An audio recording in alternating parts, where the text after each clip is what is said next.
Is there a tougher test of quality than letting hundreds of learner drivers practice in your car? Vehicles owned and operated by driving instructors go through a lot, which is why reliability is key.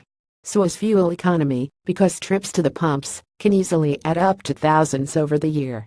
It's no surprise then that many instructors stick with tried and tested models such as the Vauxhall Corsa, but some are starting to make the jump to electric vehicles because these offer rock-bottom running costs. Best electric cars. Paul Tomlin, owner and operator of Green Driving School in Stoke-on-Trent, Staffs, was one of the first to make the switch and has been using an electric Nissan Leaf to teach automatic learners since 2011. He's racked up 126,000 trouble-free miles in his latest car and has now traded it in for a new model. Auto Express caught up with Tomlin to see what it's like teaching the next crop of EV drivers. Like most other motorists, Tomlin, of Holcroft, began looking at electric vehicles to save on running costs. He told us the brakes on his previous cars often took a lot of punishment. "I went through 3 full sets of pads and 60,000 miles," he said. Tomlin also calculated that a year's worth of teaching learners cost him £5,000 in fuel. He became one of the first people in the UK to order a Leaf, purchasing a 2011 Ascent import from Japan. Because he was one of the first EV instructors, Tomlin initially struggled to get a set of dual controls installed until Nissan put him in touch with a local engineer. It was a good car, but because it was an import there were some teething problems that I had to get used to, such as the battery life indicator being slightly optimistic, he said.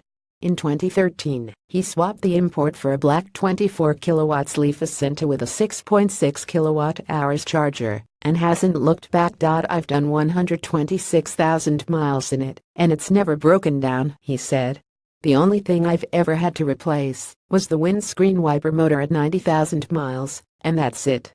Even more impressive are the brakes, which according to the last inspection are only 50% worn after 126,000 miles of teaching.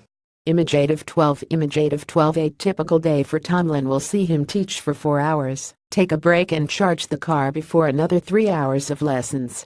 He reckons he normally covers an excess of 130 miles a day, which is more than the Leaf's 124-mile quoted range. "The public charging infrastructure has been vital for me," he added.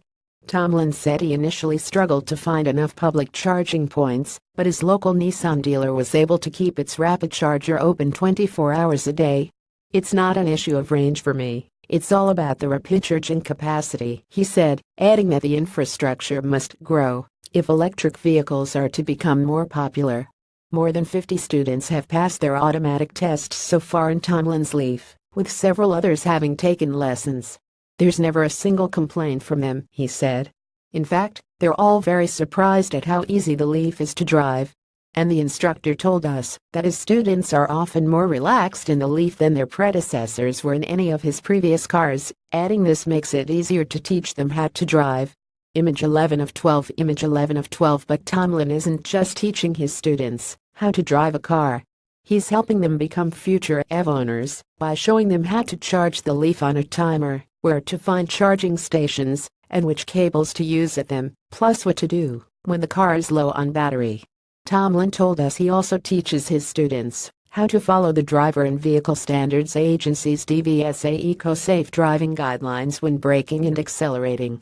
In short, he explained, "I'm preparing them for the future." And his teaching seems to be paying off, because Tomlin says many of his students won't even consider purchasing a petrol or a diesel car after passing their test in his Leaf. Did you learn to drive in an electric car? Let us know in the comments below.